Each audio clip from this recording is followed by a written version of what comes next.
Sweet. Yep. All right. Well, yeah, I was hoping to do this before we did the individuals, but I actually think this will work just fine.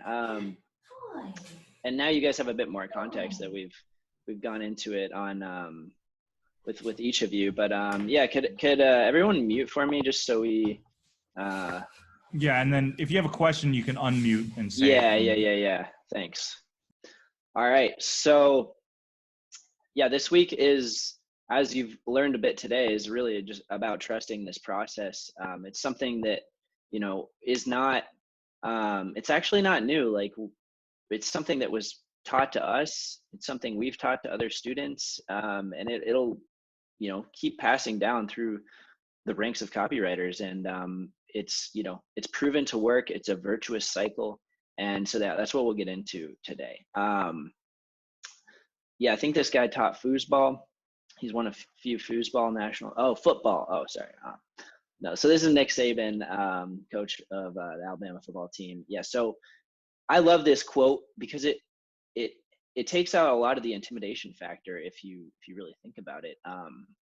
All of you have been tasked this week with a certain drill and action item suited to you, and if you just focus on that and not the retainer that you hope to get in a month, not where you hope to be in a year. Those goals are important, but for the sake of these first few weeks, I want you guys to think about, what do you have right in front of you? How can you do the best you can at this right now? Don't think about the bigger prize off in the distance on the horizon.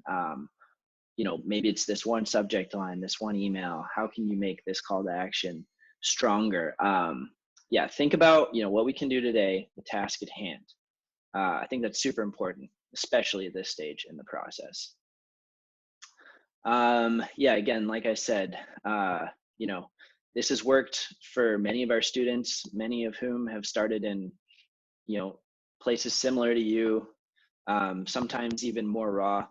And if you guys do the work, this cycle will reward you. This feedback loop, this virtuous cycle. I should probably come up with this one idea for it. But all right, so yeah, here's a few past students. Just here's some of the proof. After you make a claim, you always want to back it up with some proof. So Eric, John, Austin, all people we've helped, and I think we can get similar results for you guys. Yeah, right now, so hammering a lot of stuff we've already talked about today, but like, it does not matter where you start. We want to get quick wins. We talked about, $5, $10, $20 projects. The dollar amount should not matter. You should almost not even see it. We just want to get some quick momentum under your belt. And like I said, this whole thing is super fluid, and it doesn't have to remain stagnant. Like, you can literally triple your rate overnight and just see how the market responds to it. There is no 3% per year increase on your corporate salary here. Like, you literally call the shots, and the market tells you where you're at. Yeah, so that first project I did was a listicle article for a real estate company, $90. I think Upwork took 10% of that, so I actually got $81. And yeah, it took me forever. It took about 11 hours. But that 5-star review was super powerful. And just expanding outside of Upwork, the 5 stars can be a personal referral to somebody who you did a really good job for. If you do a really good job, you over deliver for a client and they're happy, you can ask for a testimonial, and it's a similar thing to one of these reviews on Upwork.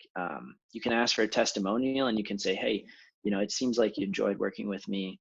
If you know any other business owners who might also need a similar service, email, copy, be happy to meet them.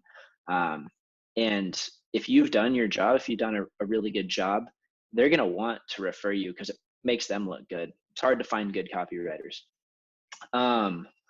So we've talked a little bit about Upwork. We've talked a little bit about the Facebook groups. Also be asking yourself, sometimes it's really easy to overlook the things that are right under your nose. Do you know any businesses, neighborhood businesses, owners, entrepreneurs? Those are all people that need advertising, that need copy.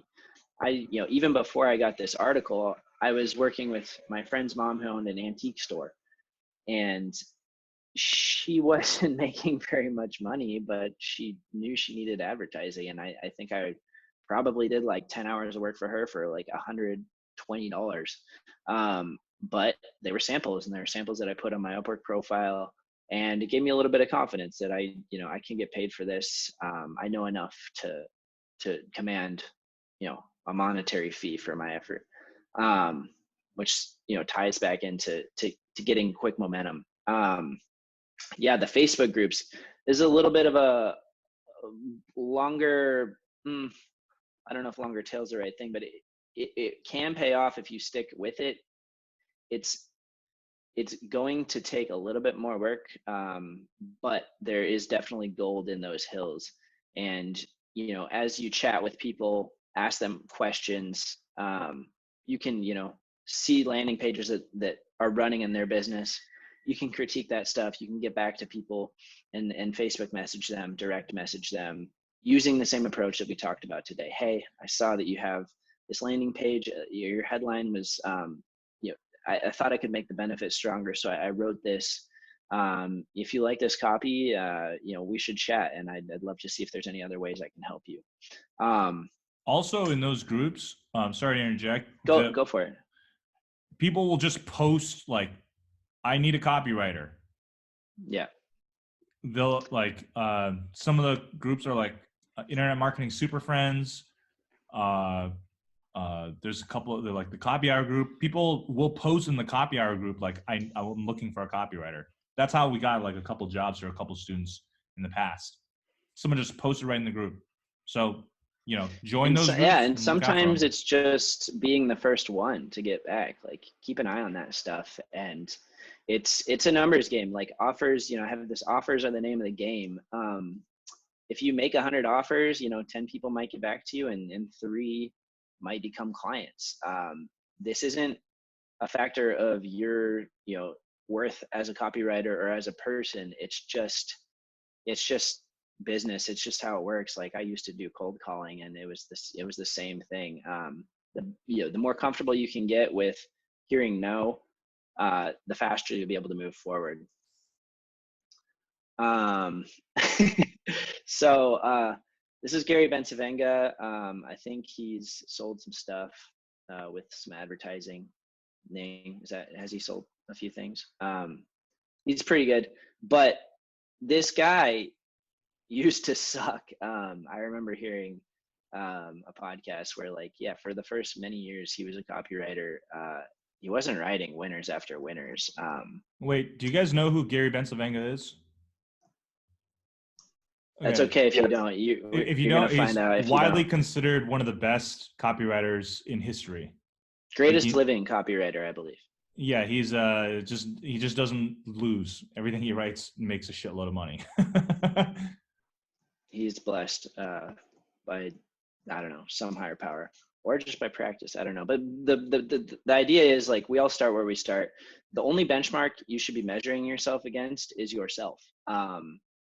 I made this mistake early, and it caused me a lot of anxiety, just despair, honestly. Like, there's pictures being painted on Instagram, on Facebook, wherever, of people who are crushing it and, standing next to Lambos. And, like, most of it is just smoke and mirrors. Most of it is BS. I remember one copywriter who was, in a pretty similar position to me, had taken Derek's course, and he was talking about how he was getting flown out to Idaho to go work with this big name internet marketer, like huge, and do some copy for him. And I just remember being like, why am I not doing that?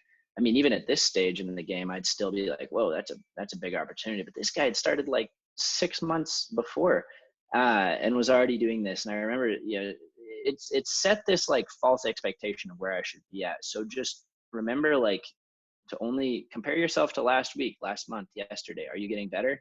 Don't compare yourself to other people. And yeah, self-definition, start identifying yourself as a copywriter. Like, it sounds corny, but you can look in the mirror and tell yourself this if it helps. Everybody has their own way of getting there. But like, that's what, that's the felt cute might keep forever. Like, try it on, like, feel it out. Like, this is, the more you can tie it to your identity, the more that's going to come across in conversations with clients and with other people. You're a copywriter now, and it's awesome. Welcome to the club. You are also a problem solver. We talked a little bit more about this today, and it's kind of, you can probably tease that out of the cold approach, the demonstration approach. You're a problem solver. So when you see an email with a hole in it, when you see a sales page that's missing a section, go tell that business owner, like, you have a set of tools that allows you to add value to that business. And you should be doing that at every step, before you talk to the client, during and after. I mean, I've submitted sales pages, and then like a month later, I see that their Facebook group has some weird moderator with a made up name. And I'm like, hey, you should make that a real person, so your people feel like they're being taken care of. You can add value at every step of the process. And the more you can define yourself as like a problem solver, you're going to be more valuable to clients and earn more money. Okay, so copy is a business like every other business. There's nothing super special about it. Like, we have a service that we sell for money, and people value it and they buy it. Really, there's two things here. The more you can learn about business, the more effective you'll be as a copywriter, just understanding more outside of simply the ad copy that you're writing. And second, I just like the quote from this book, and I really like this book. It's crazy to think that at like $4 billion net worth, when Mark Cuban was starting out, he had as much doubt as he did confidence, and was just hoping the confidence would win over the doubt. So like, I was scared shitless when I started copy. I thought, the failure, having to go back to my job, telling everyone, yeah, this didn't work out. My mom was right. Like, it's an emotional thing. And I just want to like acknowledge that if you guys are going through that, it's normal to have doubts. And the more you can build your network out and, build a group of people to talk to about this stuff and ask for help, the better. Like, the channels are for you to use to ask questions, anything. Like, we've probably heard it from other people. So yeah, feel free to ask us, really anything. I'm going to chime in and just say, like, the biggest thing is just like, keep going and don't stop. Yeah, exactly. If you just do that, you will be surprised where you are in a year, in 2 years. And if you just keep going, things will get friggin' amazing. Yeah, absolutely. And it's perfect time for a cheesy quote. Yeah, life begins at the end of your comfort zone. So just keep tapping that electric fence. This made me think of Jurassic Park, like right before we did the calls. But it's like, yeah, you're, on some levels, like we want to kind of break out of that, whatever boundaries have been set by our career, by, whatever life's thrown our way. And you should always just be like tapping at the edge of that. And there's going to be, some weaknesses in it, push on it, and it'll expand, and you'll break out of your previous comfort zone into new territory. And then yeah, you'll be like wrapped around the loose, eating whatever you want. Yeah, get on phone calls. Like, you should be sweating on a weekly basis. Tom, you mentioned that you want some pressure put on you, some deadlines. Yeah, we're happy to do that. And we want to get you like into that pre-call sweat zone where you're just like, oh yeah, it's game time. And that, those things will push your limits. They'll make you stronger. And just, the more repetitions you can get on that, this really will turn into a skill, and you'll come to enjoy it at a certain point. Yeah, one thing a day that makes you uncomfortable. And then I feel like I hit the help part too, but cruised through that. Ning, is there anywhere that you felt like adding some dimension here? So I like what a lot of what Austin talked about is really like mindset. When you start off, it's if you're feeling like a fire in your belly and you're like, really, let's go. That's really good. That is what you want when you start off. So when you're like, boom, boom, boom, let's go. That kind of fire in your belly is really, really powerful when you start off. And I just say like, ride that momentum out and just, hustle.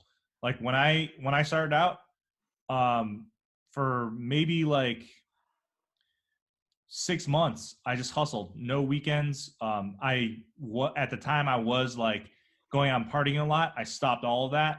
I even went to the gym less. I just like, you know what? This is the biggest leverage area in my life right now. I'm just going to commit everything to the work. Like, at the time I was in PhD school and I was trying to learn copywriting on the side. I was pulling like 12, 13, 14-hour days, just doing nothing but work. And I did that for a while. And, eventually that really paid off. Just to note, that's not necessarily something you will have to do, because at that time I was hustling on my own, no mentor. But it's an example of like, just hustle, just keep going. Things will get really good.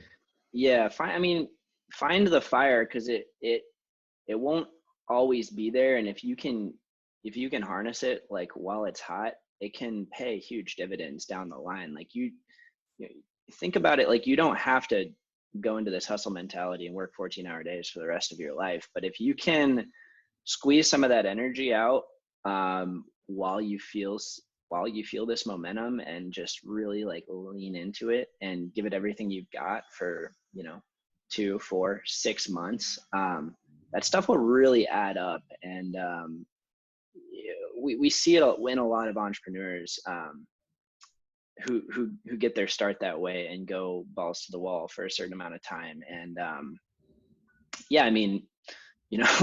let your friends and family know that like you still love them. But if you can get some of that fire out, it really will reward you down the line, and paradoxically put you in a place where you can work 5-hour days or 4-hour days, like Ning and I do now a lot more. But yeah, any I feel questions? like, yeah, let's open up a little Q&A if you guys want to go deeper on any of that.